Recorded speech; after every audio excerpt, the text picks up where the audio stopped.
Moon in Capricorn. Feelings need justification. Everyone sees the world through different eyes. The sign of the zodiac in which your moon is located is your perception filter, which lets certain things through and filters out others.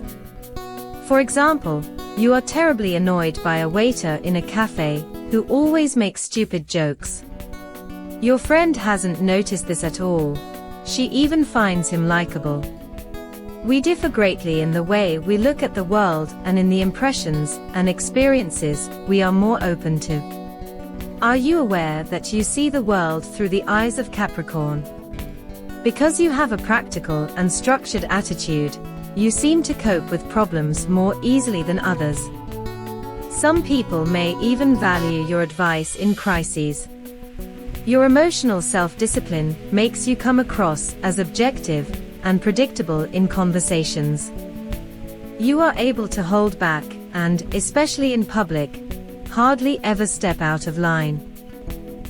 With a good sense of the rules of the game, you do not strive to be the center of attention as much as others. First and foremost, you want to impress through performance and demonstrable results. Clear structures are good for your soul, and you feel right at home in defined roles. This can manifest itself in mathematical and scientific abilities, or in a penchant for teaching and civil service in general. Your seemingly tidy and uncomplicated emotional life gives the impression that you are a predominantly rational person. But inside, you have a kind of emotional police force that mercilessly suppresses inappropriate emotions. Perhaps this is driven by your fear that people will ignore you if you step out of line. This control may work so well that you believe you have no particular emotions. If this suits you at the moment, then there is no problem. An important message your mother conveyed to you was that social rules such as "this is proper" or "improper" are more important than your own feelings. This early discipline may have made you feel rejected in your childhood freedom and creativity. The rules therefore act as a protection that gives you security. They prevent anyone from getting too close to you and not accepting your feelings. Try to understand this knight's armor in its dual function, namely as both support and restriction.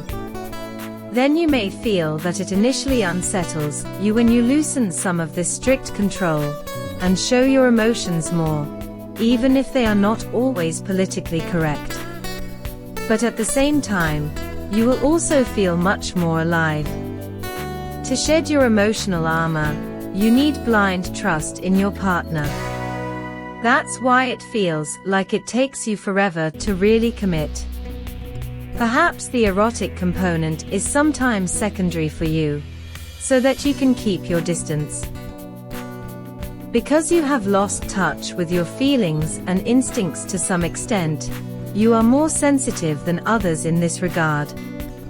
Rules and rituals may help you to open up.